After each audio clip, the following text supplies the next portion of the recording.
আমি ধুবুৰী জিলা দেশী জনগোষ্ঠীয় মঞ্চ আৰু ধুবুৰী জিলা যুৱ ছাত্ৰ মঞ্চৰ উদ্যোগত ধুবুৰীৰ ঐতিহ্যমণ্ডিত গৌৰীপুৰৰ নিকটৱৰ্তী মধুচুলমাৰী প্ৰথম খণ্ড গাঁৱত দেশী জনগোষ্ঠীয় মঞ্চ আৰু দেশী যুৱ ছাত্ৰ মঞ্চৰ আঞ্চলিক সমিতি আৰু আমাৰ এই অঞ্চলৰ দেশী অঞ্চলত যি ভূমিৰ সমস্যা বৰ্তমান জনসংখ্যাৰ পৰিৱৰ্তনৰ ভয়াৱহ জনগাঁথনি পৰিৱৰ্তনৰ যি সমস্যা হৈ আছে এই সমস্যাৰ বিষয়ে আমাৰ দেশী মানুহৰ মাজত সজাগতা বৃদ্ধিৰ উদ্দেশ্যে আমি ইয়াত সমবেত হৈছোঁ আৰু এটা আমি সফল বৃহৎ এটা সজাগতা সভা আয়োজন কৰিলোঁ।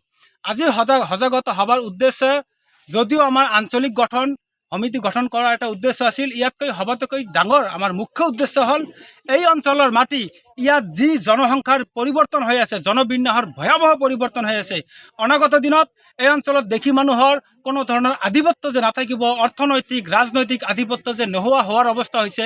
অকল এই অঞ্চল নহয়, গোটেই ধুবুৰী বিধানসভা সমষ্টি, গৌৰীপুৰ বিধানসভা সমষ্টিত আমি দেখি আছোঁ এই একেই তীব্ৰ গতিত পৰিৱৰ্তন হৈ আছে। এই পৰিৱৰ্তনক আমি নাকি লগাবলৈ গাঁৱে গাঁৱে আমি মিটিং কৰি আছোঁ, সজাগতা সভা কৰি আছোঁ। আজিও তেনেকৈ সজাগতা সভা কৰিছোঁ। এই পঞ্চায়তৰ আন এটা ইউনিটত আমি কেইদিনমান আগতে সভা কৰিছোঁ আৰু এই সভাৰ যোগেদি আমি মানুহক আহ্বান কৰিছোঁ, আপোনালোকে কষ্ট কৰি দুদিন নাখাই থাকক, কোনো কথা নাই, তথাপি মাটিটো বিক্ৰী নকৰিব। কাৰণ মাটি গ'লে জাতি ভেটি একো নাথাকে, মাটিয়ে এটা জনগোষ্ঠীৰ মুখ্য শক্তি। গতিকে এই কথাৰ লগত আমি সংগতি ৰাখি আমি সকলোৰে যিমান মানুহ আছে এই অঞ্চলৰ হাজাৰ হাজাৰ মানুহৰ ৰাইজৰ ৰাজহুৱা চহী লৈ ৰাজহুৱা এটা আবেদন বা এটা স্মাৰক পত্ৰ অহা সপ্তাহৰ ভিতৰত আমি মুখ্যমন্ত্ৰী ডাঙৰীয়াক প্ৰদান কৰিম আমাৰ ধুবুৰী জিলা আয়ুক্ত মহোদয়ৰ যোগেদি। আৰু ইয়াৰ মুখ্য উদ্দেশ্য হ'ব যাতে ধুবুৰীয়ে নহয়, গোটেই অবিভক্ত গোৱালপাৰা জিলাৰ দেশী মানুহৰ ভূমি যাতে অনাদেশী বা থলুৱা জনগোষ্ঠীক বিক্ৰী কৰিব দিয়া নহয়। আৰু ইতিমধ্যে যিখিনি অনুমতি দিছে এই অনুমতি বাতিল হ'ব লাগে, ভৱিষ্যতেও কাকো অনুমতি দিব নালাগে মাটি বিক্ৰীৰ।